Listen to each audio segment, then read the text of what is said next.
네, 안녕하세요. 소소한 불교TV의 수미스님입니다. 반갑습니다. 네, 요즘 날씨가 너무 좋죠. 가끔 하늘을 바라보고 있으면 가슴이 뻥 뚫리는 것 같은 시원한 기분이 드는데요.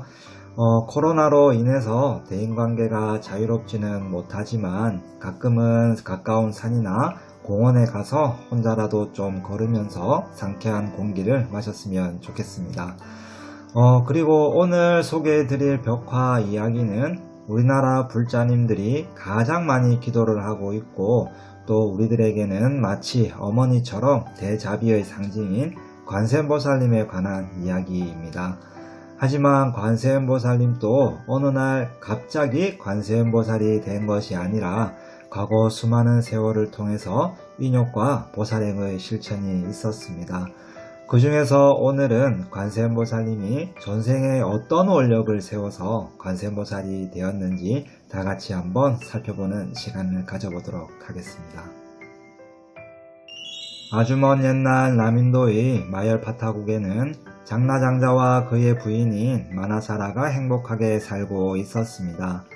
하지만 두 사람은 결혼한 지 10년이 지났지만 자식이 없어서 주변 사람들도 매우 안타깝게 생각하고 있었습니다. 그러던 어느 날 두 사람은 자식을 얻기 위해서 천신에게 간절히 기도를 올렸습니다.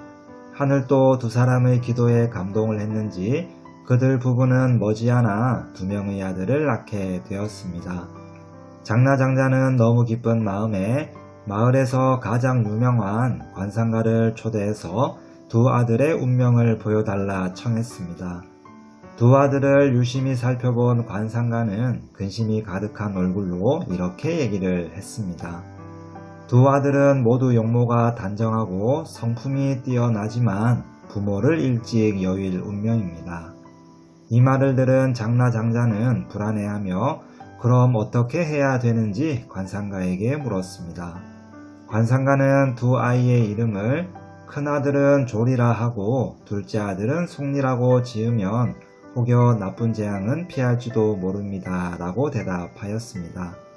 조리와 속리의 뜻은 중생의 고통을 일찍 벗어난다는 의미이기도 하지만 부모를 일찍 여인다는 뜻도 가지고 있습니다.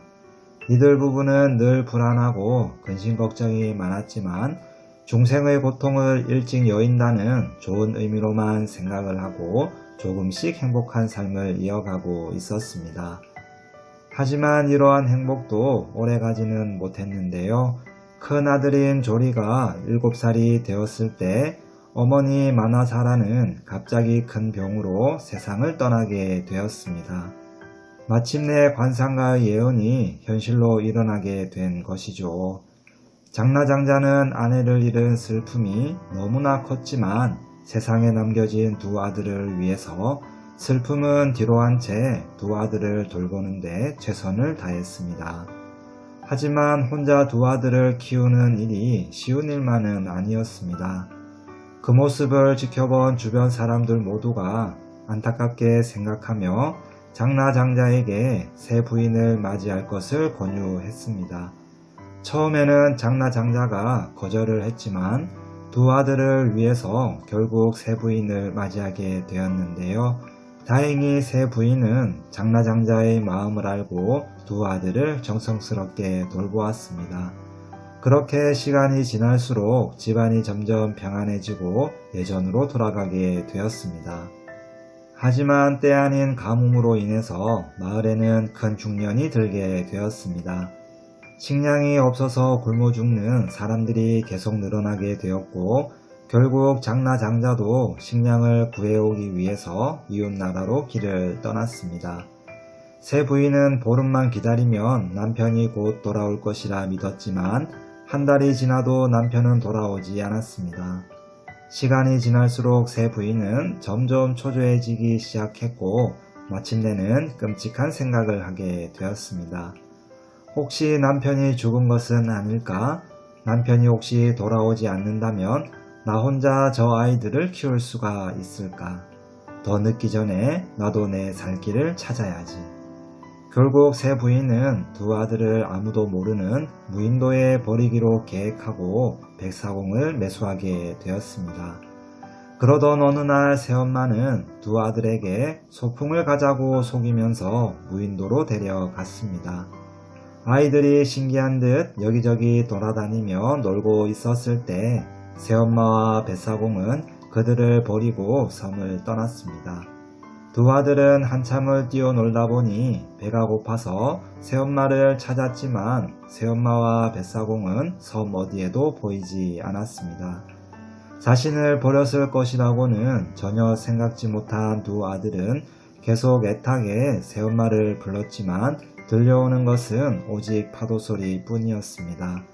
그렇게 추위와 굶주림에 시달리며 며칠이 지났을 때 조리는 이제 죽음이 얼마 남지 않았다는 것을 예감하게 되었습니다. 조리는 동생인 송리에게 새엄마가 우리를 버리고 간 사실을 이야기하며 이렇게 말을 했습니다. 송리야, 우리는 비록 지금 죽을지라도 일찍 돌아가신 어머니의 유언처럼 죽어서라도 꼭 훌륭한 사람이 되어야 된다. 그리하여 고통받는 이들의 의지처가 되어 그들을 구제하자꾸나. 세상에는 우리처럼 부모를 잃은 아이들이 얼마나 많겠느냐. 우리는 그들에게 부모의 모습을 놔두어서 감싸주고 의지가 되어주자. 그리고 어린이의 몸을 나타내어 그들의 친구가 되어주자. 세상에는 우리처럼 헐벗고 굶주리는 이가 수없이 많을 것이니 그들에게는 부자의 몸을 나타내어 의복과 양식을 나눠주자. 그리고 이 넓은 바다에서 폭풍을 만나 조난당하는 자가 얼마나 많겠느냐. 우리는 죽은 다음 이 섬의 가장 높은 산에 머물면서 그들을 수호하고 구제하자꾸나. 또 모든 나라 중생들의 부처님을 만나지 못해 구제받지 못하는 자가 얼마나 많겠느냐. 우리는 그들 앞에 부처님의 모습을 나타내어 구제해 주자꾸나.